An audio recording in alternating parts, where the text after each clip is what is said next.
ఏడుపాయల వనదుర్గా భవానీ దేవస్థానం తెలంగాణ రాష్ట్రంలోనే ఎంతో ప్రసిద్ధమైనటువంటి క్షేత్రము.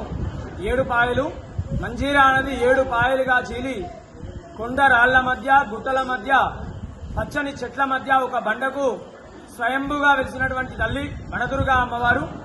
మరి ఆషాఢ మాసాన్ని పురస్కరించుకొని మొదటి ఆదివారం అమ్మవారికి ఉదయాన్నే 4 గంటలకు విశేషమైనటువంటి అభిషేకము.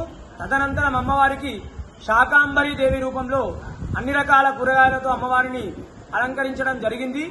ఈ యొక్క అమ్మవారిని ఆషాఢ మాసంలో అలంకరించడం వల్ల లోకమంతా కూడా సస్యశ్యామలంగా, అందరూ కూడా క్షేమంగా, పాడి పంట వ్యవసాయము అన్నీ కూడా అధికంగా లభిస్తాయి. అదేవిధంగా ఆషాఢ మాసం లోపల ఈ యొక్క శాకాంబరి అమ్మవారి అలంకరణ చేయడం వల్ల వచ్చేటువంటి వ్యాధులు గాని అన్నీ కూడా తొలగిపోయి వర్షాలు అధికంగా పడతాయని చెప్పి శాస్త్ర వచనము. ఉదయం నుండే కూడా ఈ యొక్క ఏడుపాయలో భక్తుల రద్దీ అధికంగా ఉంది.